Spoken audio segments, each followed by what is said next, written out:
There's no stronger wind blowing than the one that blows tonight up the canyon from the desert. Hey, and you don't know wrong from right. Don't give a damn about your convictions or what TV you endorse. You run up your abstractions and I'll blow you plumb off course. You better Okay. Hello, everybody.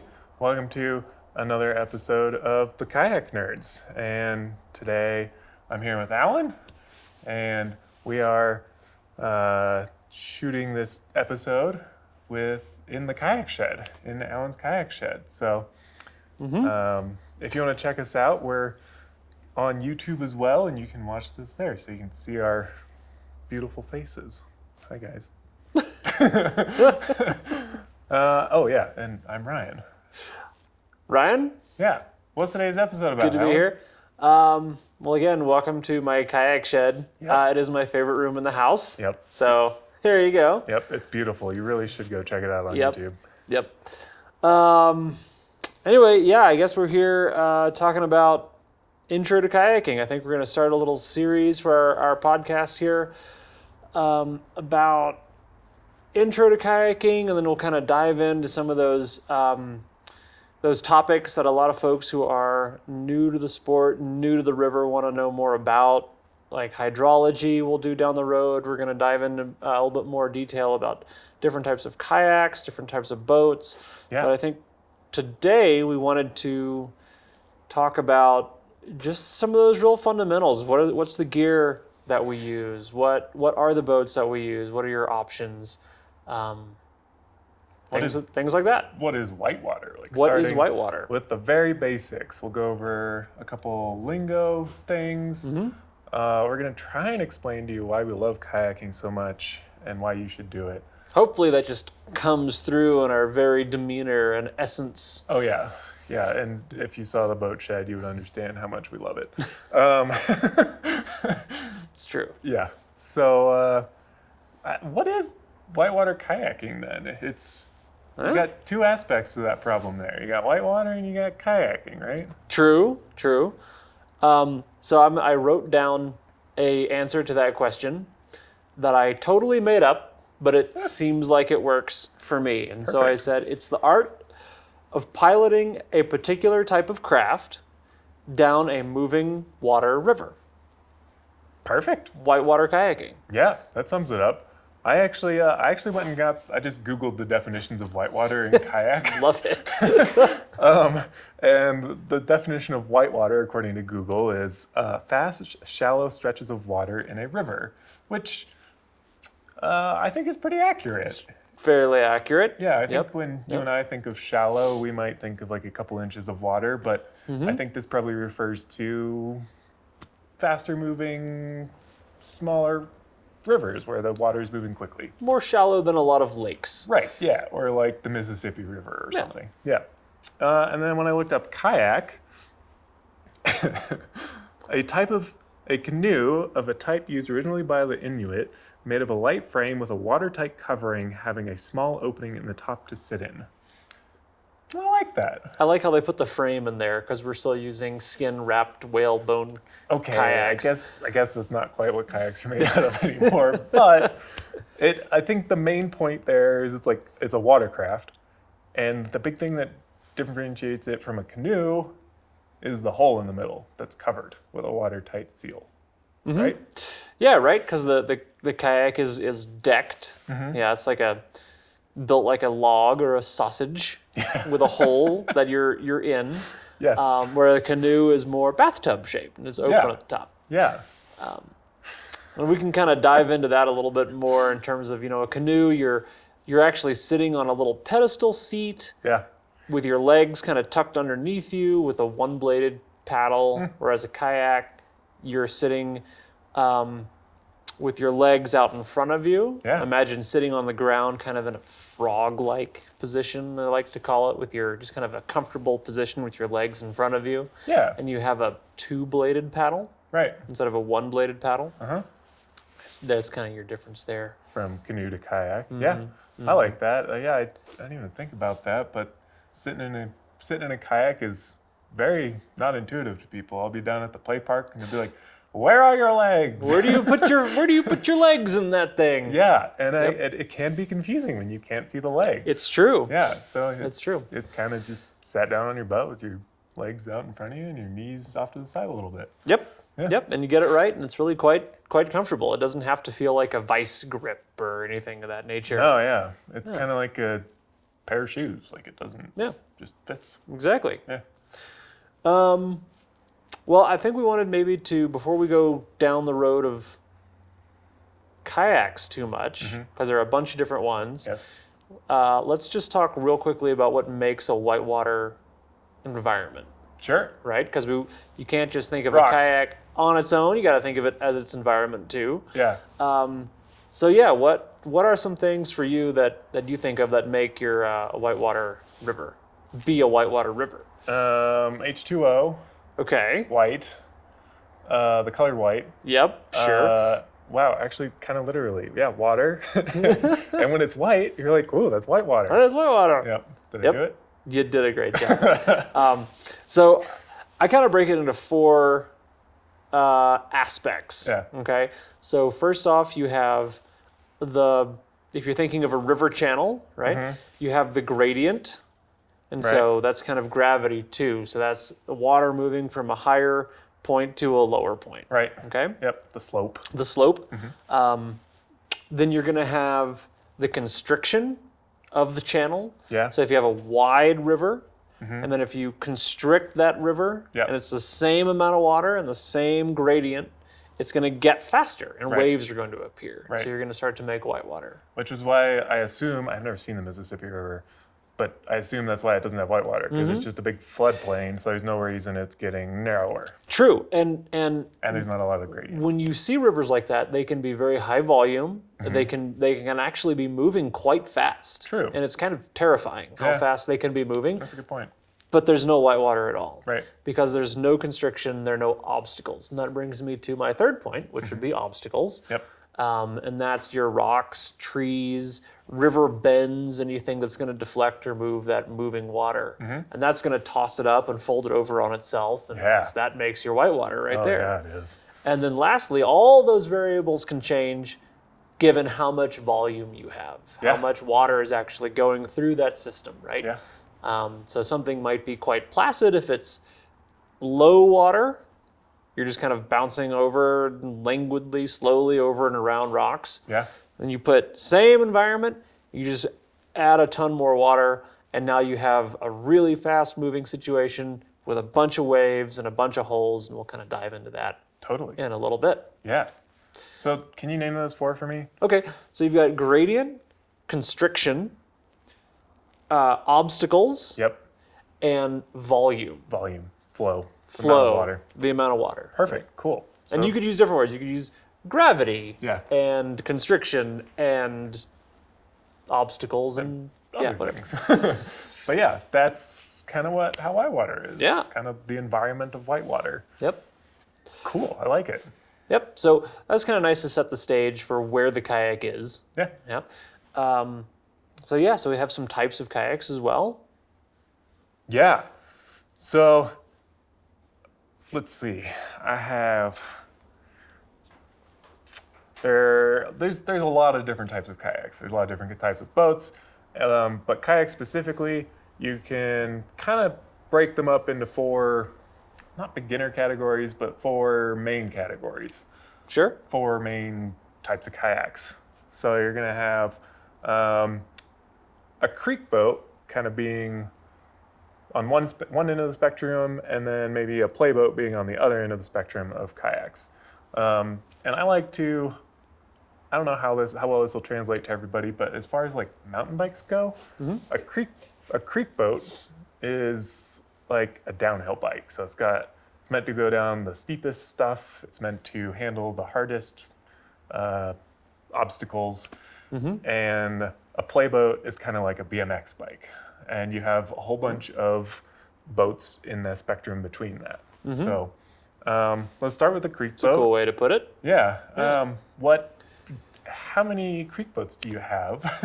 And what do you use them for? Well, I guess for those would be the better for those of you following along on YouTube at home, Yeah. you can see behind me. Yes. I have a wall of A kayaks. plethora. Yeah. Yes, I'm one of those weird people that I see a $75 boat and I'm like, ooh, it's classic. I need to buy it. Yes. And now we have 40 kayaks. Yeah. Oh, so it goes. Yes. But yeah, basically I've got a few because they all kind of feel different, right? Yep. It's kind of like skis or kind of like, I guess mountain bikes feel different, you know? Oh, yeah, definitely. And yeah, so the creek boat is going to have a lot of volume. And then when we say volume in a kayak, we're talking about the amount of airspace contained within the kayak. Yeah. And so a creek boat's going to have a lot of that air volume inside, and it's going to carry that volume all the way to the ends of the boat. So it's not going to be flat. It's Right. going to carry the volume, that air all the way to the ends. It's going to look more like a log. It's going to look more like a log. Absolutely. Yeah. And it's going to have what's called rocker. So that's the amount. The rocker is how much the boat, if you were just to set it down on a flat, concrete garage floor type surface, how much the ends of the boat curve up. So it's kind of like the smiley face of the Yeah. not the bow. What is the... It's like if The you're hull. the profile. If you're bottom of the looking, boat. yeah, exactly. If you're looking at it from the side, Yeah. it's going to So curve boat up with- like a Boat with a lot of rocker would be a really happy smiley face. There you and a go. boat with just very little rocker would be like almost would be pretty like flat. a flat face. Yep, exactly. And so a creek boat, because you're designed to go over rocks Mm-hmm. and down steep things, Yep. it's going to have more of that rocker, Yeah. right? And that's going to make it turn quickly Yeah. and make it pretty stable from Right. a lot of different points, Mm-hmm. right? So continue. That's what that was my thought. So you have bow and stern rocker, and then what else about a creek boat is different than like our next boat, which will be our downriver or river running boat, and it's got to do with the edges, right? Yep. So when we talk about rocker, just to recap, that is from the nose to the tail, or from the bow to the stern, Yep. right? And that's what that rocker shape, kind of like think of a banana, Yeah. right? The other aspect, the other axis, is if you're looking down the length of the boat, Right. and as opposed to the side. So if Yes. you're looking down the length of the boat, you're going to see how the hull, the bottom of the boat that would be sitting on the floor or sitting in the water, Yep. how that is shaped. And it's going to be rockered bow to stern, Yep. but from side to side, you're going to have options. From side to side, it's either going to have sharp edges or it's going to have a continuous kind of round profile to it. Right. And creek boats are typically going to have much more, and there are variations here, but typically they're going to have much more of that round profile. Right. So that would be called a soft edge, Yeah. or a displacement hull type. And the nice thing about those for a creek boat is because creek boats are generally made to hit rocks and Yes. go over ledges and go over rocks and things. And so those round edges, they will feel softer, they will feel smoother, they Right. won't feel like they're tripping you up and trying to flip you over. They slide much better They on slide rocks. much better over rocks, Yes. exactly. Which is kind of the same as the rocker. So Yep, creek boats are just big beach balls in a way. in a way. Yeah. So I want to move on. Do you feel that kind of covers creek boats? It does, and just to kind of say again, that this is all very basic. Yes. And this is just very basic concepts. But if you've never heard these things talked about before, I hope that it will give you a kind of an idea, just some fundamentals to build upon. Yeah. But of course, you're going to find creek boats with harder edges and some with softer edges. So there's a Right. whole gamut out there, but this is the general idea. So let me ask you a question really quick before we move on. How many different brands make whitewater kayaks? Oh, geez. Let's guess 50? Roughly? That might be a little high. Okay. So there's a large number of brands, somewhere in the like 30, 40 number of brands that make whitewater kayaks. Maybe. Maybe. Yeah. I would say in the 20s. Okay, in the 20s. That make like real, actual, Yep. made for whitewater. Yep. And They each probably make a creek boat. Mm-hmm. So there's At least a one. wide variety, and they've probably been making creek boats for 20 years, average. So, and they put out a new one maybe every 3 years. So there's a lot of creek boats out there, is my point. Yep. And while they all fit in that general category, they're all going to feel a lot different. Yep. Yeah. Very much so. And that's true of all the other boats that we're going to discuss as well, Yep. pretty much. Great. So does it make sense to move on to downriver, Sure. river running boats? Sure. Yeah. How are they different from a creek boat? Okay. So the next category is going to be called a river runner or a downriver boat. They're all playing in the same environment, Yep. basically. Yeah. But a river runner versus a creek boat is usually going to have harder edges. Yep. It might have a lot of rocker, but it might have a little less than some creek boats. Yep. And this is kind of a hard question to answer right now because in the modern world of kayaks and whitewater, those two categories are getting very fuzzy blend and together. very blended together right now. But typically, I think the big thing that sets it apart is your downriver boat is going to have a little bit more edge to it. Right. That's usually for me what I think about as the big difference. Is it going to have less volume than a creek boat, or is it going to be about the same? Nowadays, Hard to tell. it's hard to tell. They're Yeah. kind of about the same. Yep. Sometimes your downriver boat will have less rocker overall, or a different type of rocker profile, and that's just going to allow it to be a little bit faster, Right. typically. Yeah. But again, predicating all of that by saying is in the modern world of whitewater, those two categories are getting very fuzzy Yeah. with respect to each other. So I think that pretty much covers those two categories. Roughly, you didn't have an idea what a kayak was, now you do. I just want to throw out there before we move on to our next two categories that those are probably both good ideas for beginner boats. Right? I think so. Yeah. Yep. Because, Can I tell you why? Yeah. Why? Okay. So I was thinking about this, and I asked myself, what makes a good intro to whitewater kayak? What Yeah. makes a good beginner boat? And you want it to be stable. You want it to be predictable, Yep. right? You want it to be easy to physically get in and out of. Yeah. So you want to be able to get in it quickly and to get out of it quickly if you need to. Right. And you want it to be comfortable and adjustable, right? Because it's like, think of a shoe or a ski boot. It's not going to perform well Right. if it's not fitted well to you, Yep. and you can't adjust it to your own body. Yeah. And there were some kayaks made earlier in the era of kayaking that were not very adjustable, and it was more like a wooden clog than a ski boot. Right. Or like back in the 90s when I got into it, Yeah. the outfitting wasn't terribly adjustable. And Right. I spent hours and hours and hours carving foam and gluing foam in, and I lost a lot of brain cells with all the glue that I was putting Yeah. into boats to pad it out with the perfect foam here and there. Right. And But now modern day kayaks are amazing because Yeah. you can adjust all of the points of contact. yeah. Which is much preferable for a beginner. Exactly. So you want that to be easy. Yep. You want that adjustment to be easy and straightforward. You wanted to get it to fit. Yep. And yeah, just to kind of recap, you want all that to be stable and predictable, and you want it to be easy in and out and adjustable. And I think if you kind of find something that fits all those bullet points, Yep. that's a great intro boat. Yep. Because you're not gonna feel like the boat is fighting you while you're learning Yeah. That'll How make it to- a lot easier. how to use it and how to work with the river. Right.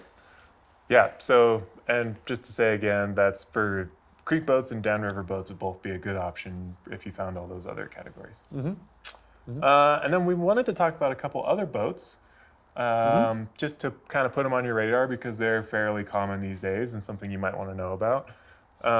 But the half slice is the next boat on my list, and I think between us, that's probably the boat maybe not.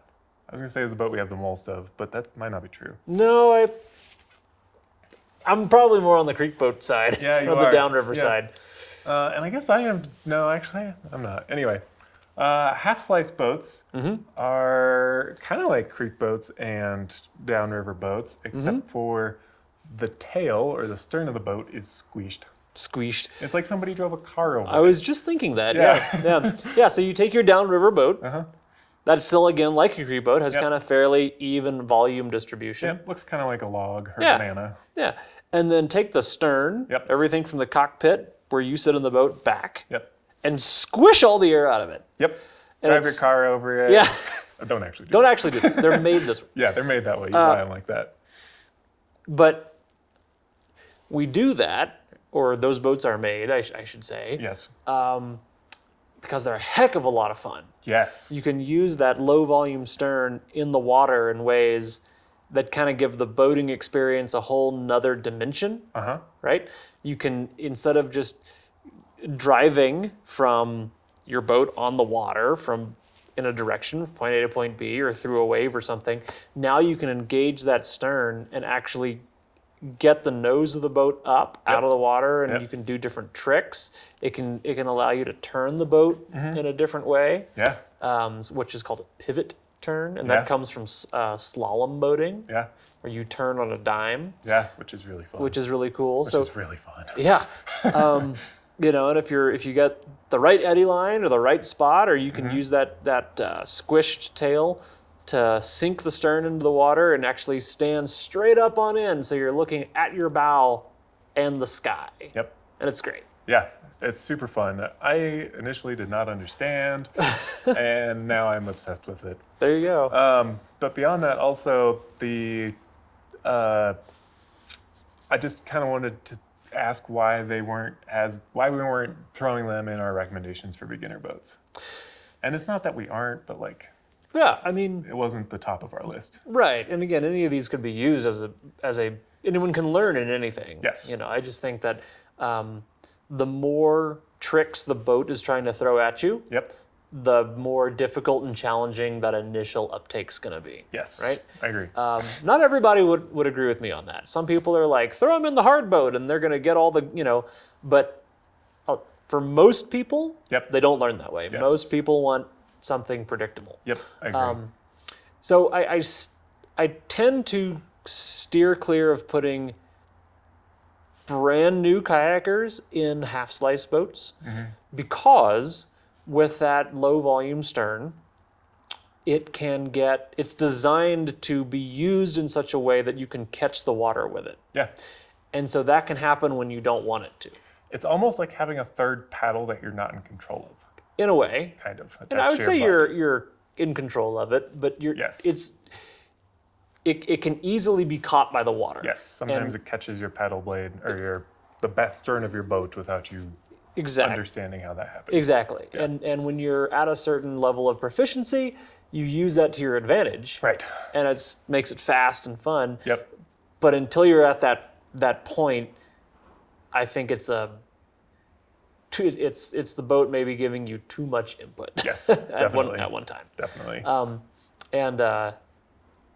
Yeah, that would be my why on that. Perfect. Yeah. So I'm sure there's plenty more we can dive into on all these topics, but I think that pretty much is a general summary of. We should hit play boats real quick. Yeah. I was going to go to them. Oh, sorry. No worries. Yeah. That's a general summary of half slices. Oh, And then there is one category left in our summary of boats that we'd like to talk about, and those are. play boats. Yep. Yeah. So play boats is imagine the small. Usually it's more of a symmetrical boat again, but imagine the smallest boat that you could get in. Instead of a log, Instead of a long log, it's a potato. it's a little spud. Yes. Yep. And modern play boats are really designed to not be any larger than, if you're sitting on the ground with your legs out in front of you. They If you end at your can if you toes. can cup around your toes with your hands, that's pretty much the end of the boat. Yep. And they're designed to use features called holes or hydraulics or other type of river features that where the water is doing interesting things. Yep. and they're designed to allow you to do all these fancy little acrobatic type tricks. Yeah. And they're super fun because you can. A lot of those features are in parks, maybe near towns and cities that you can just walk right up to and put your playboat in and have an awesome session that is great training for being on the river. It's a super, it's a good workout. It's a ton of fun. You can do whatever you want, and it's just you can throw all these little tricks and do all this stuff in this little playboat that's designed to be thrown around that way. Yeah. And it makes kayaking very three-dimensional because instead of just carving one way and the other and being on the water, you actually can do things where you flip and do like somersaults with the boat, or do all these spins on waves and things. And it's all super fun. And you went straight to the flips, but the very first trick you might learn is how to surf. Yeah. And that is one of the most enjoyable feelings of kayaking. Yeah. And it's something that you can learn as a beginner in any boat and transfer to a playboat or vice versa. It's just, they're very versatile and super fun. Yeah.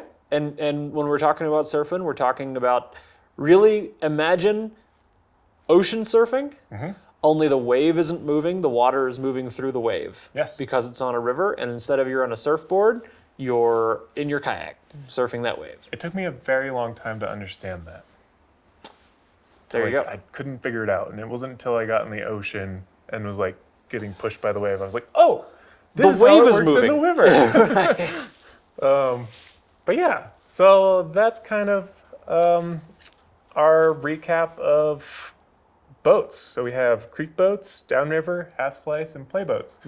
Beyond that, there's a myriad Whole universe of other kayaks. I'm just going to say a couple names. I don't know if I'm going to say anything about them, but like slalom boats, wild water boats, squirt boats. There's just full slice boats. There's so many other kayaks out there. It's a Creek race boats. Yeah. Yeah. It's a super fun realm of kayaking, and I hope that kind of gets you the basics. For sure. And it's not a lasting fantasy, and we really ought to lose it. 'Cause acting like we're in control, we're destined to abuse it. And the lyric that the rocks smell like a long into the night. 'Cause you may dare to dam the river, but you cannot stem the tide. You better row